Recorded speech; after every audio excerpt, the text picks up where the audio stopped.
सोने आणि चांदी भाव दररोज दररोज वाढते. एकंदरीतच सोन्याच्या आणि चांदीच्या किमतीमध्ये आग लागलेली आहे. अशा परिस्थितीमध्ये सगळ्यांच्या मनासमोर प्रश्न असा येतोय का ह्या भावामध्ये खरेदी करायची का? आता दागिने तर कोणी ह्या भावात खरेदी करत नाही, पण जे गुंतवणूक म्हणून जे कोणी आपल्या SIP मध्ये खरेदी करत असेल सोन्याच्या चांदीच्या किंवा ETF मध्ये, तर असे लोकांना प्रश्न पडलाय नवीन खरेदी करायची का जुना आहे त्यामध्ये प्रॉफिट बुकिंग करायची.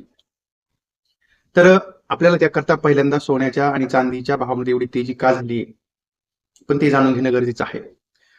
तर आता बघा झालंय असं, साधारणतः गेल्या 4-5 महिन्यापूर्वी एक चायनाने डिसिजन घेतला की जे रेअर अर्थ मिनरल्स आहेत त्याच्या एक्सपोर्टवरती काय करणार होते, ते त्या ठिकाणी निर्बंध टाकणार होते. तेव्हापासून आपण बघतोय का चांदीची जी चाल आहे ती चाल थोडी बदलली आणि एक मोठी तेजी चांदीमध्ये चालू झाली. त्यानंतर मग परत त्यांनी डिसिजन घेतला का जे चांदीचा जो काय एक्सपोर्ट केला जातो चायनामधून आणि त्या एक्सपोर्ट वरती त्यांनी नवीन लायसन राज आणलेला आहे, म्हणजे कंपन्यांना परमिशन घ्यावं लागणार, सरकारचं लायसन घ्यावं लागणार. आणि त्यानंतरही मग मोठी तेजी आपल्याला बघायला मिळेल. पण प्रश्न असा आहे का ह्या चांदीमध्ये आणि सोन्यामध्ये खाली लोअर लेवलला बरेच जे आपण म्हणतो ज्या मोठ्या बँका आहेत, ज्या मोठ्या सेंट्रल बँका असतात, म्हणजे जशी आपल्याकडे एक मोठी RBI आहे, तशा बऱ्याचशा देशांच्या ज्या बँका आहेत त्यांनी त्या ठिकाणी शॉर्ट पोझिशन बनवलेली आहे. बरेचसे मोठे मोठे ट्रेडर आहेत आणि त्यांनी सुद्धा त्यामध्ये शॉर्ट पोझिशन क्रिएट केलेली आहे. संस्थात्मक गुंतवणूकदार जे आहेत आणि म्हणजे त्यांनी सुद्धा बऱ्याचशा ह्या चांदीमध्ये शॉर्ट पोझिशन क्रिएट केली.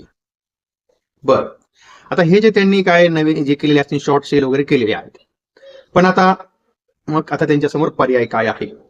एक तर ह्या भावामध्ये ते शॉर्ट्स आहेत, ते शॉर्ट्स त्यांना कव्हर करावे लागतील. आता ते जर शॉर्ट्स त्यांना कव्हर करायचे असतील तर त्यांचं मोठं नुकसान होणार आणि मग ते काय करतील, ते मागतील फिजिकल डिलिव्हरी. आता चांदीची फिजिकल डिलिव्हरी जर घ्यायची म्हटली तर आणखीन एक मोठा प्रॉब्लेम आहे. तो प्रॉब्लेम असा आहे का चांदीचा जो डिमांड आणि सप्लाय आहे त्यामध्ये गॅप आहे. जेवढ्या प्रमाणामध्ये डिमांड आहे तेवढ्या प्रमाणात सप्लाय होत नाही, म्हणून तर एवढी ह्या भावामध्ये आग लागलेली आहे. आणि मग एक मोठा क्रायसिस तयार होईल.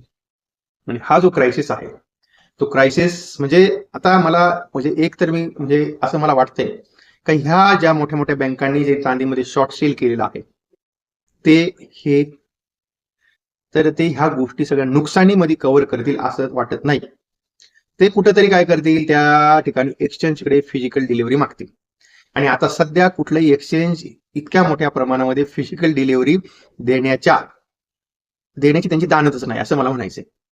आणि एक मोठा क्रायसिस हा निर्माण होणार आहे, म्हणजे सोन्याच्या, चांदीच्या आणि त्यानंतर परत डॉलर आला इथे. मग तर ह्या सगळ्यामध्ये एक मोठा क्रायसिस निर्माण होईल आणि त्याची परिणिती अशी होऊ शकते का तुम्हाला एकतर चांदीमध्ये एक मोठा क्रॅश बघायला भेटू शकतो किंवा एक मोठी तेजी बघायला भेटू शकते. पण आता झाले काय का तेजी ह्या ठिकाणी ऑलरेडी झालेली आहे.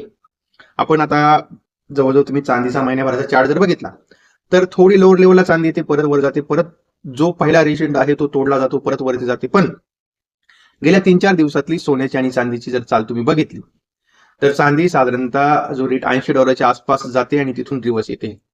सोन्यामध्ये तीच कंडिशन आहे. सोन्यामध्ये आपण जागतिक लेवलवरती जर बघितलं तर जवळ $4,500 आसपास जाते, तिथून रिवर्स येते. म्हणजेच आता एक कुठंतरी साधारणतः ही जी तेजी आहे ती तेजी थांबू शकते. आणि मग करेक्शन झालं तर किती होईल तोही प्रश्न आहे.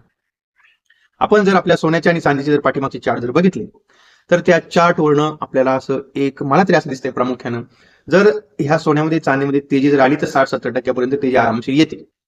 मंदी जरी आली तरी मंदी सुद्धा तेवढीच आरामशीर 40-50% मंदी येते. मग आता जर आपण ह्या प्रमाणामध्ये जर कॅल्क्युलेशन केलं, जर 40% सोन्यामध्ये मंदी जर म्हटली तर साधारणतः $1400-1500 करेक्शन ही आपल्याला सोन्यामध्ये अपेक्षित आहे. म्हणजे साधारणतः जवळ $3000 आसपास हा सोन्याचा रेट येऊ शकतो.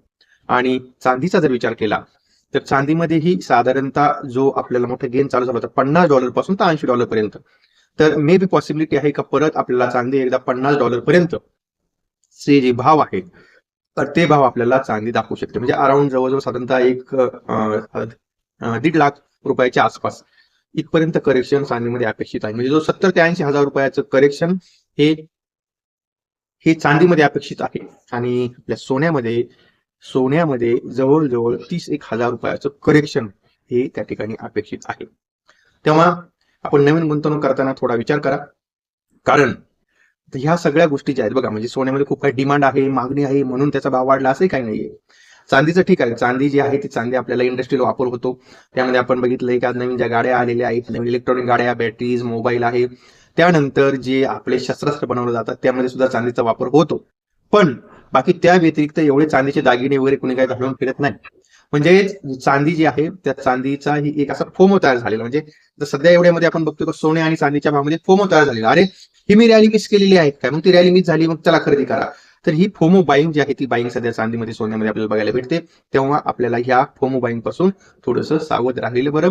नवीन खरेदी करायची असेल तर थोडासा आपण त्या ठिकाणी वेट करा, करेक्शन येऊ द्या आणि मग त्या ठिकाणी करा.